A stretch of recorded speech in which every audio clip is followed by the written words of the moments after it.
বন্ধুরা, এই যে দেখো ছানাটাকে পেস্ট করে নিয়েছি আর সঙ্গে কি নিয়েছি দেখতে পাচ্ছ, মুগ ডাল আর মটর ডাল আমি একবারে পেস্ট করেছি। আর এঁচোড়টাকে সেদ্ধ করে পেস্ট করেছি। ওগুলো আর তোমাদের সাথে আমি শেয়ার করতে পারিনি, সময়ের অভাব তো একটা আছে, আর অন্য একটা কাজের মধ্যে মধ্যে আমি ওটা করতে করতে ভুলে গেছিলাম।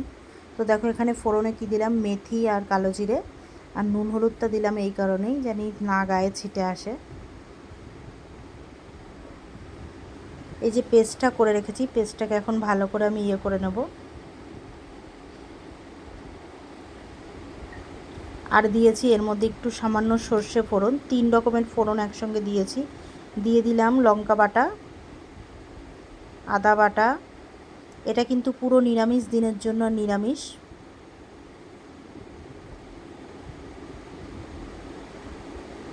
দিয়ে দিলাম পরিমাণ মতো একটু চিনি।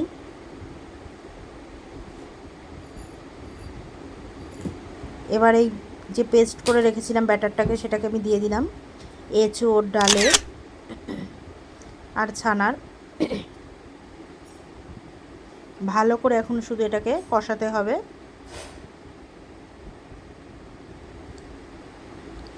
পুরো ভিডিওটা না দেখলে তোমরা কিন্তু বুঝতে পারবে না কি বানাচ্ছি বা কি বানাতে চলেছি, কারণ স্টেপ বাই স্টেপটা না দেখলে বুঝতেই পারবে না। তখন হয়তো তোমাদের মিস্টেক হয়ে যাবে আর জিনিসটাও সেইভাবে ভালো হবে না খেতে।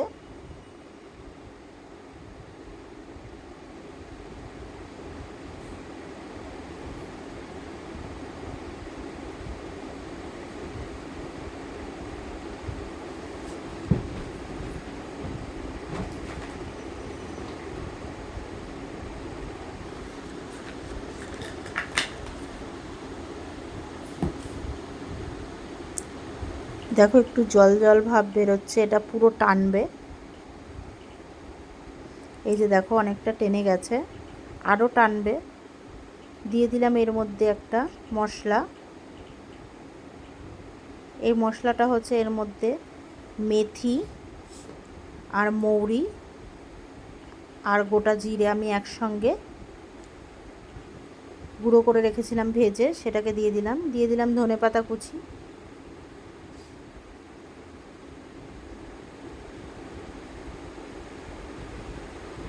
এটা মোটামুটি হয়ে গেছে, এবার ঠান্ডা করে নিচ্ছি, থালার মধ্যে ছড়িয়ে নিয়েছি। ততক্ষণ এখানে আর একটা রেসিপি করে নিচ্ছি। আজকে একটু মোচার পকোড়া করব। তো দেখো এখানে কি নিচ্ছি, মোচা সেদ্ধ করে নিয়েছি। মোচার কিন্তু ভেতরের অংশটা দিয়ে আমি করছি এটা। নিয়েছি বেসন, চালের গুঁড়ো একটু, আর একটু কর্নফ্লাওয়ার দিয়েছি, 1/2 চামচ চালের গুঁড়ো আর 1.5 চামচ কর্নফ্লাওয়ার, আর বেসন দিয়েছি। আর দিয়েছি আলু, 2টো আলু চটকে, আর লঙ্কা কুচি। এই কারণে এই চালের গুঁড়োটা অল্প একটু দিয়েছি, কারণ পকোড়াটা যেন খুব ক্রিস্পি হয়। এত সুস্বাদু হয়েছিল খেতে, আমি তো ভাজতে ভাজতেই অনেকগুলো সাবার করে দিয়েছি, খুবই টেস্টি লাগছিল। এই যে দেখো এরকম ছোট ছোট করে করতে হবে। তোমরা চাইলে এটা দিয়ে কোপ্তাও বানাতে পারো বা ঝোল বানাতে পারো। মোচা দিয়ে অনেক রকমই রেসিপি আমি ছেড়েছি, আমার চ্যানেলে আছে, তোমরা দেখে নিও। খুবই ভালো লাগছিলো খেতে, আমার ছেলেও খেয়ে নিচ্ছিল। আর গরম গরম তো দুর্দান্ত লাগছিলো। গরম ভাতে যদি তোমাদের যারা ডাল ভালোবাসো, ডালের সঙ্গে একবার এই পকোড়াটা বানিয়ে দেখো, অসাধারণ লাগবে। এটা দিয়েই খেয়ে নেবে। যেহেতু আমি ডাল অতটা ভালোবাসি না, খাই না, ছোটোবেলা থেকে আমি এরকম, ডালটা আমি একটু স্কিপ করি। তো ডাক্তারও অনেক বলার পরও আমি ডালটা খেতে পারি না, জানি না কেন, ভালো লাগে না আমার ডাল অত কি, একদমই না। তো আমি এটাকে শুকনো শুকনো, আমি একটু শুকনো খেতে পছন্দ করি, তো শুকনোই খুব ভালো খাচ্ছিলাম। আর এমনিই খাচ্ছিলাম, এটা খেয়েই আমার পেট ভরে গেছে অর্ধেক, আমার আর ভাতের প্রয়োজন হয়নি। এত টেস্ট হয়েছিল, একবার বানিয়ে দেখো আমার মুখের কথায়। তো খুব ভালো লাগছিল, কিন্তু যেইভাবে আমি করেছি, সেই প্রসেসগুলো সব ফলো করতে হবে, তবেই। পুরো ভিডিওটা না দেখলে তোমরা পারবে না। একটু দেখো, আশা করছি ভালো লাগবে। যারা তো জানো অনেকেই, আবার অনেকেই হয়তো জানো না, এটা তাদের কাছে নতুন।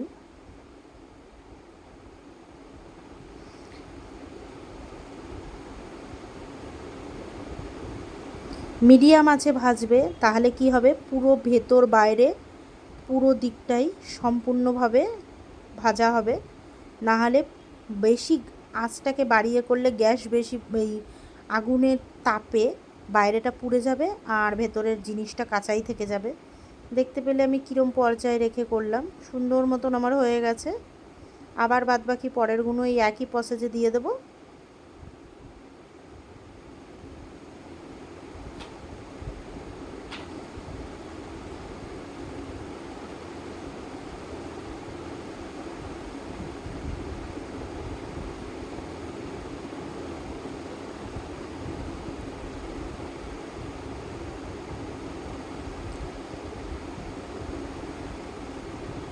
এই যে দেখো এতগুলো হয়েছে, তার মধ্যে অনেক খাওয়া হয়েছে।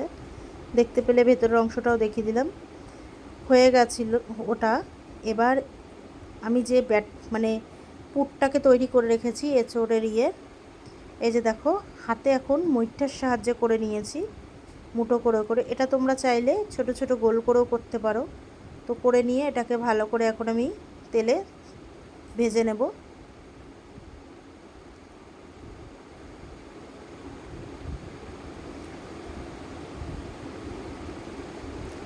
এটা তোমরা জলের মধ্যে দিয়েও, মানে যেরকম করে মইঠার ইয়েটা করা হয় সেরকম করতে পারো। আমি সেইভাবে করিনি, আমি এইভাবে করছি অন্যরকম লাগার জন্য। দেখো কি সুন্দর হয়েছে।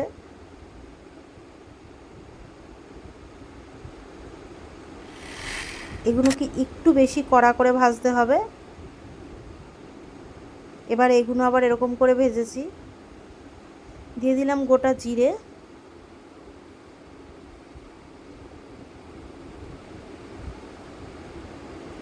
শুকনো লঙ্কা ফোড়ন। এবার কেটে রাখা আলুগুলো দিয়ে দিচ্ছি। আলুগুলো আমি এরকমভাবে কেটে ভাজছি, তোমরা চাইলে যেরকম শেপে দেবে দিতে পারো, কিন্তু এইভাবে দিলে বেশি ভালো লাগবে।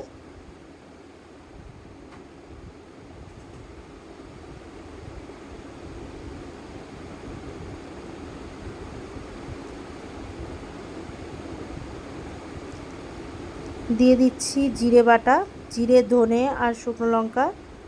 দিয়ে দিলাম টমেটো পেস্ট। আলুটা মোটামুটি আমার কিছুটা ভাজা হয়েছে।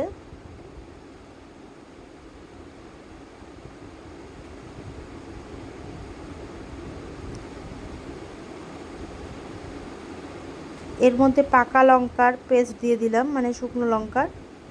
আর আদা জিরের সঙ্গে সামান্য দেয়া ছিল, খুব বেশি দিইনি। আর ফোড়ন আমি যেহেতু জিরে আর লঙ্কা ফোড়ন দিয়েছি, তখন আমি লংটা দেবো ভেবেছি, ভুলে গেছি। আর এখানে দেখো মশলায় কি ব্যবহার করলাম, এখানে আমন্ডস আর কাজু দিয়েছি, সঙ্গে 1 চামচ পোস্ত দিয়ে দিয়েছি, একসঙ্গে পেস্ট করেছিলাম।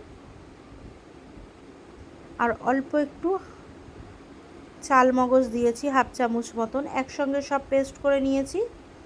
দিয়ে দিলাম এবার কাশ্মীরি লঙ্কার গুঁড়ো, শুধু রং আসার জন্য।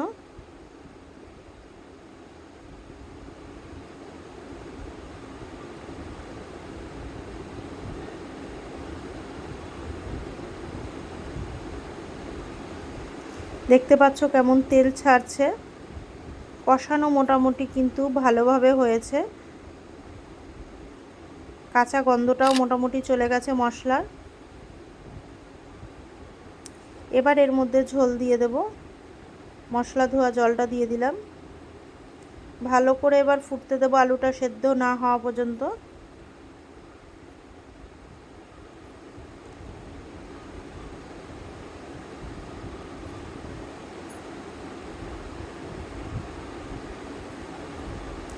মোটামুটি আলুটা সেদ্ধ হয়ে গেছে, এখন ফুটে দেখো হয়েছে। এই পর্যায়ে এখন এই যে মইঠাগুলোকে তৈরি করে রেখেছিলাম সেটা আমি দিয়ে দিলাম।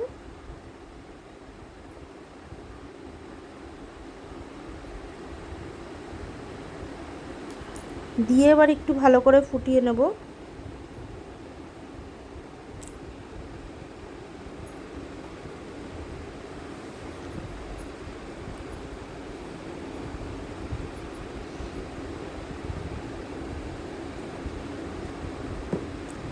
গরম মশলা দিয়ে দিলাম,